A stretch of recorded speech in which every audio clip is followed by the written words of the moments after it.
Hey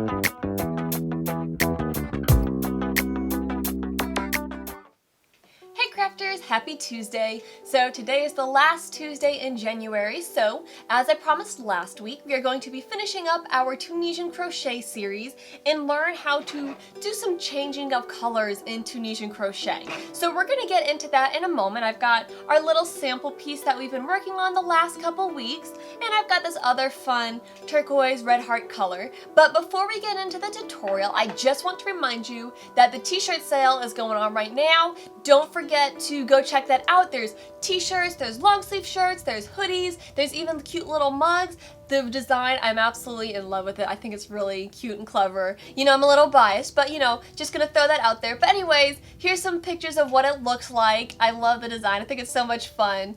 But I'll put the link to purchase these items down in the description below, so go make sure that you click on that link and go check that out. Also, don't forget, if you haven't subscribed to my channel already, hit the subscribe button before we go any further. And if you get to the end of this video and you enjoy it, give it a big thumbs up for me. I'd appreciate that.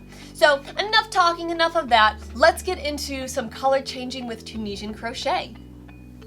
Here I have my little sample piece that I've been showing you all the different stitches on. And just a quick reminder, I am using a size K or 6.5mm Tunisian crochet hook. This is from my Denise interchangeable crochet hook kit. I really love it. Great product. And then of course I'm just using some red heart yarn and gold, and maybe this is turquoise. I'll have to look up the name of this one, but you'll find links for all these items in the description below. So I'm going to teach you how to stripe colors, and this I'm going to just show you a basic way. There's lots of ways to change color, just like in crochet, but today I'm just going to show you a very simple way to create some stripes, and this technique works with any of the 3 stitches that we've learned so far this month, so that's really awesome. But what we're going to do is we're going to start by working the forward pass of our row. Just for simplicity's sake, I'm going to be using the Tunisian simple stitch, but I'll also show you what it will look like if we do a different stitch like the purl stitch or the Tunisian knit stitch. So I'm just going to work a forward pass of Tunisian simple stitch.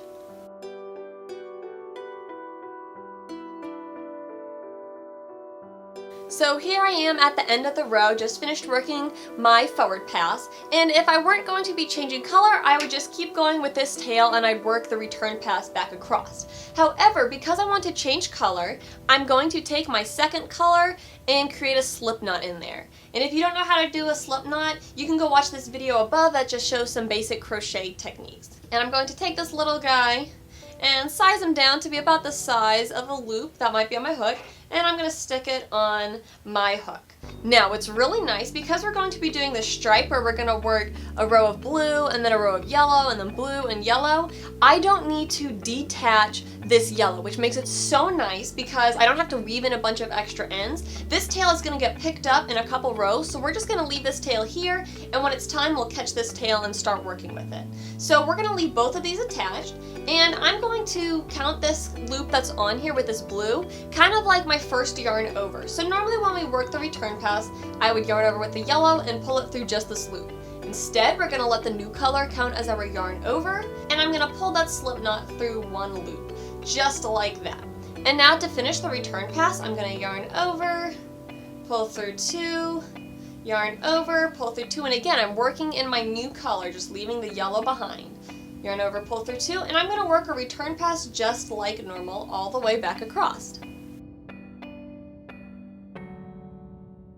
Alright, and now I'm back to the right side. So I'm going to change color in this next row also, but right now the yellow's on this side and the blue is on this side. So I want to work a forward pass with the blue color, and then I'll pick up the yellow. So just like normal, I've got this loop on here, go to the next stitch and insert and yarn over, pull through, and just start working the forward pass of the Tunisian simple stitch all the way across.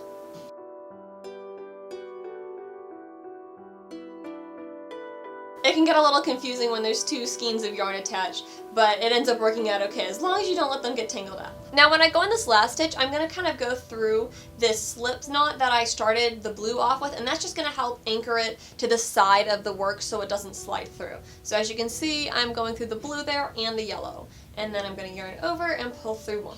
So I have completed the forward pass in the blue, and as you can see, it's starting to create this really cool pattern under here where you've got the yellow post sticking upright, and then you have those kind of V's that go across horizontally in the second color. So it looks really cool. And now it's time to swap colors again. So really simple, I'm just gonna leave my blue one attached. We've still got the yellow attached to our ball of yarn back here. And I'm just gonna pick up the yellow, and I'm gonna yarn over, and then pull through one, and then yarn over, pull through two,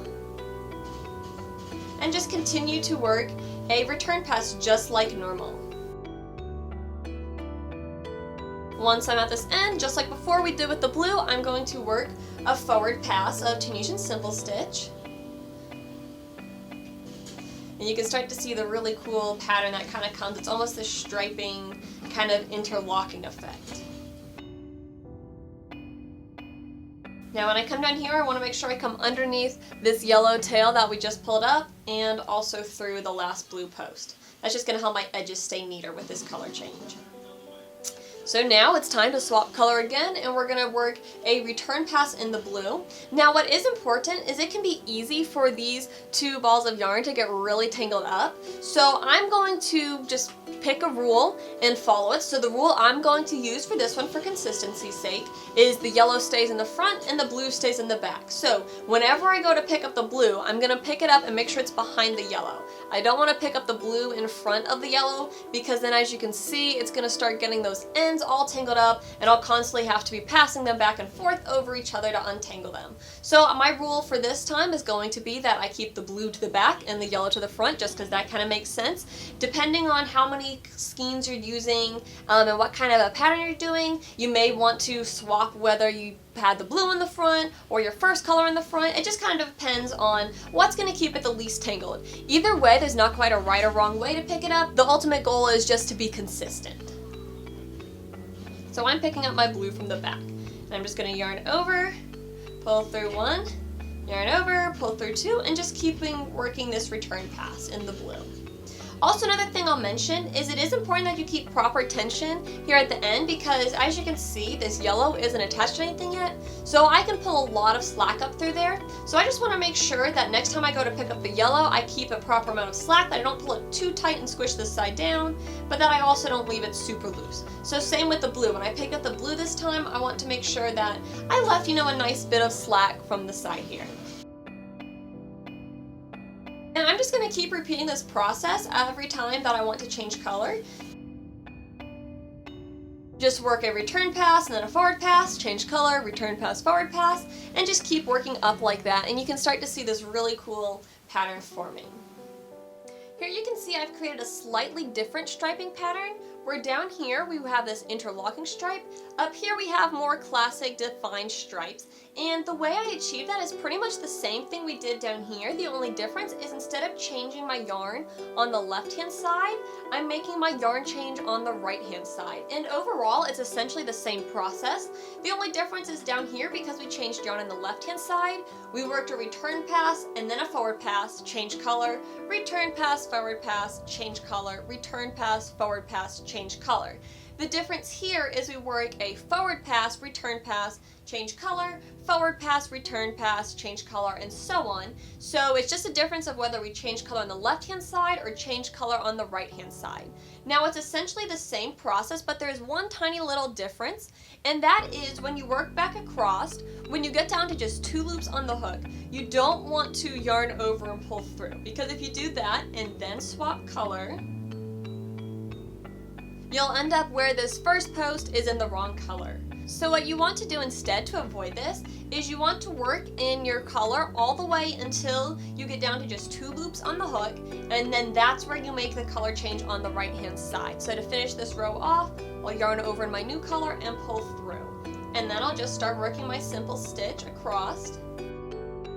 But you can see how this ensures that that first post is also in the correct new color, instead of having all the rest be yellow except for this first one. Before I finish up, I just want to show you this. and mention that you can do these same processes with any of the other 2 stitches that we've learned. So here I swapped over from the Tunisian simple stitch and started the Tunisian knit stitch up here. You can see I've got a couple rows right there. And I did the Tunisian knit stitch where I changed colors on the right hand side. You can also do the Tunisian knit stitch where you change colors on the left hand side. And same as with these 2 stitches, you can crochet the Tunisian purl stitch with a color change at the right, or you can crochet the Tunisian purl stitch with a color change at the left. So later on this week, I'll put up an article on my blog, and I'll have some different pictures of the different results that can be achieved by color changing the different stitches on different sides of the work, just so you can see it and compare. But that just shows you a little bit that you can do these color changes with any of the stitches that we've learned so far. And really, I hope that what you've gathered is that these color changes really aren't that bad, because unlike in crochet where you normally have to detach the yarn and reattach it, we've just been carrying these same yarn tails all the way up. So I've got my one little tail here from where I first joined the blue. But other than that, I haven't had any extra tails to weave in, but I've still gotten this cool interlocking pattern, these neat stripes, and so it's just a really fun way to add some character to your projects.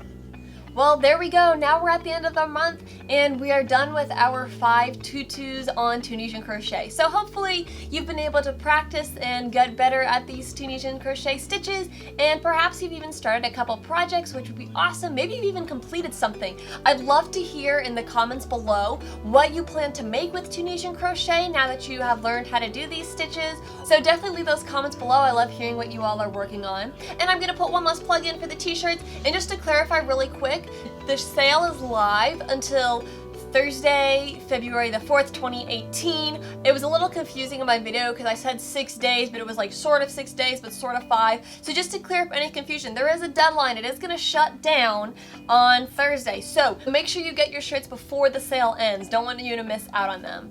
And as always, make sure you come back for next week's TuTu. We're going to be starting some new things. I've got some Valentine's ideas because we're getting into February. But it's time to close the chapter on the Tunisian crochet tutorials for now. But I hope you've enjoyed this series. As always, if you enjoyed this video, give it a thumbs up. But until next time, happy crafting.